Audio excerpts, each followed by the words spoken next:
Start करते हैं electromagnetic wave theory. Electromagnetic wave theory को जानने के लिए पहले हम जानते हैं वेव के बारे में। जैसे सब लोग ही जानते हैं कि वेव क्या होती है, एक ऐसी फिनोमेना है जिसमें गस्ट और ट्रफ बनते हैं, है ना। लेकिन उसके लिए हम पर्टिकुलर एक वेव की डेफिनेशन को देखेंगे, ठीक। जहाँ पे वेव में हमारे जो है 4 लेटर हैं WAVE, और इन चारों लेटर के वेव पे हम वेव को डिफाइन करेंगे। इन चारों लेटर के बेस पे हम वेव को डिफाइन करेंगे, ठीक। तो जैसे हम W की बात करें तो W का मतलब है without changing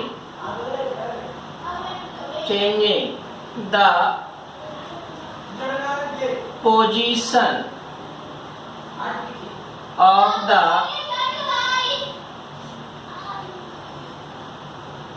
particles of medium, ठीक। जैसे हम बात करते हैं मीडियम की, तो मीडियम में हमारे बहुत सारे पार्टिकल्स होते हैं जो पर्टिकुलर प्लेस पे लाई करते हैं। जैसे सपोज करो कि ये हमारे मीडियम के पार्टिकल्स हैं, ऐसे, है ना। तो क्या होगा कि इनकी जो पोजीशन है, जैसे ये यहाँ पे ये पार्टिकल यहाँ पे लाई कर रहा है, तो ये अपनी पोजीशन को चेंज नहीं करेगा। Without changing the position of the particle of medium, है ना। जो मीडियम के पार्टिकल्स हैं वो अपनी पोजीशन को चेंज नहीं करते हैं,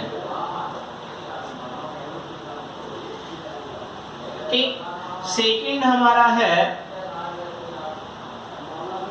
A, और इसके साथ हम ले लेते हैं V को, है ना। तो इन दोनों के बेस पे हम लिखते हैं a velocity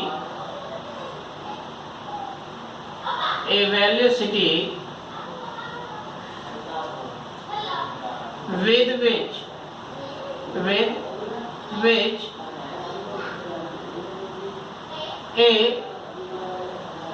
particle reaches to its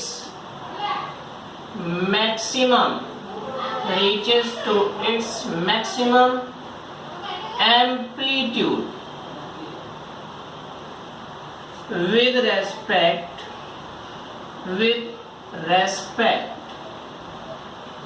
to its mean position, ठीक। जैसे हम लोग बात करें पेंडुलम की, पेंडुलम तो सभी ने देखा ही होगा, है ना, ऐसे होता है। तो अब अगर हम बात करें कि सपोज करो कि इसमें वेलोसिटी आ जाए, ये मूव करने लगे, तो मूव करने पे क्या होगा कि ये यहाँ आएगा और हो सकता है कि इधर भी आए, ठीक, दोनों साइड आएगा। तो क्या है, जब ये मूव करेगा तो इधर भी जाएगा और फिर वापस इधर भी आएगा, है ना। तो उस कंडीशन में क्या होगा, ऐसे ही जो पार्टिकल होते हैं मीडियम के, वो भी अपनी मीन पोजीशन के दोनों ओर एक पर्टिकुलर हाइट तक जाते हैं, जिसको हम बोलते हैं एम्पलीट्यूड। तो वो अपनी मीन पोजीशन के रिस्पेक्ट में क्या करेंगे, दोनों साइड एक मैक्सिमम एम्पलीट्यूड तक जाते हैं, ठीक। जैसे अभी सपोज करो कि हमने यहाँ पार्टिकल्स को लिया था, मीडियम के पार्टिकल्स को ऐसे करके, है ना। ये हमारे सपोज कर लो फिर से मीडियम के पार्टिकल्स। अब हमने किसी एक पार्टिकल को लिया, सपोज करो इस पार्टिकल को लेते हैं, है ना। तो ये पार्टिकल क्या है कि अब ये मूव कर गया कैसे भी करके, तो ये अपनी मीन पोजीशन के दोनों ओर वाइब्रेट करेगा या मूव करेगा और हाईएस्ट या मैक्सिमम एम्पलीट्यूड तक जाएगा।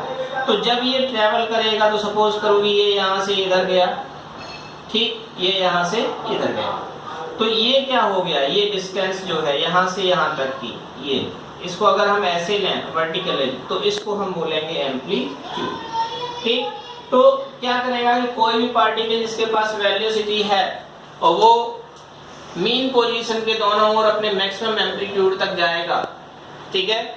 ऐसे ही अब हम अगर लास्ट वर्ड की बात करें जिसको हम बोलते हैं ई, ठीक, तो ई का मतलब क्या है? टू ट्रांसफर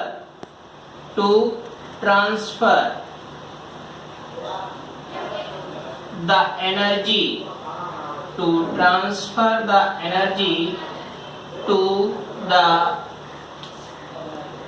other party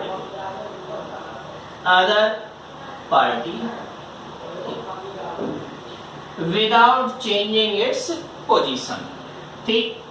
तो क्या होगा कि जब ये यहाँ पे पहुंचा तो ये इसको एनर्जी ट्रांसफर करेगा, ठीक, और वापस आके अपनी पोजीशन पे रुक जाएगा। अब ये इसके अंदर मोशन आ गया तो ये भी क्या करेगा? अपनी मीन पोजीशन के दोनों ओर जाएगा। इस तरह से पार्टिकल अपनी मीन पोजीशन के दोनों ओर जाएंगे और आगे वाले पार्टिकल्स को क्या करेंगे?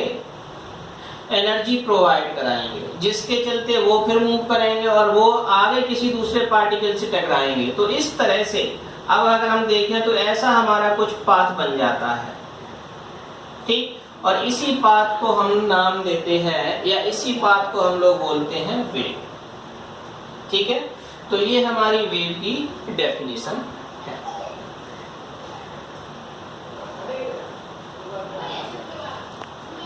टू टाइप्स, ठीक। फर्स्ट होता है मैकेनिकल वेव।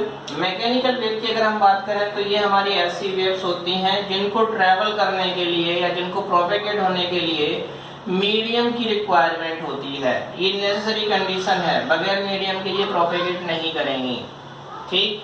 तो अगर हम मैकेनिकल वेव की बात करें तो ये मीडियम के होने पर ही प्रोपेगेट करेंगे, अदरवाइज नहीं करेंगे। ये भी हमारे दो टाइप के होते हैं। फर्स्ट होते हैं ट्रांसवर्सल वेव, ठीक। एग्जाम्पल के तौर पे जैसे हम बात करें वाटर वेव, वाटर में जो हमारी वेव बनती है ऐसे अप और क्रस्ट जिनमें बनते हैं ऐसे ऐसे करके, ठीक है ना, क्रस्ट और प्रो बनते हैं, अप और डाउन होती हैं, ठीक। और दूसरे होते हैं लॉन्गिट्यूडिनल वेव जो हमारे साउंड वेव में बनते हैं, है ना, जहाँ पे हमारे क्या होते हैं कंप्रेक्शन और रेयरफेक्शन, है ना। तो इनके बारे में हमें ज़्यादा डिटेल में जाना नहीं है। दूसरा हमारा जो वेव है वो होता है इलेक्ट्रोमैग्नेटिक वेव, ठीक। ये हमारे इस टाइप के वेव होते हैं जिनको प्रोपेगेट करने के लिए किसी मीडियम की रिक्वायरमेंट नहीं होती है, मीडियम हो या ना हो, है ना, ये प्रोपेगेट करते हैं, ठीक। जैसे हम बात करते हैं कि हमारी सन रेज जो है, सन से आने वाली रेज, वो हमारी बगैर मीडियम के भी प्रोपेगेट करती हैं। जैसे हम बात करते हैं कि बीच में जब हम सन से अर्थ तक को देखते हैं तो सन से अर्थ के बीच में हमारा बहुत सा प्लेस ऐसा भी है, बहुत सी जगह ऐसी है जहाँ पे वैक्यूम है, जहाँ पे कोई भी मीडियम नहीं है, लेकिन वहाँ पे भी ये वेव हमारी ट्रेवल करती हैं, ठीक।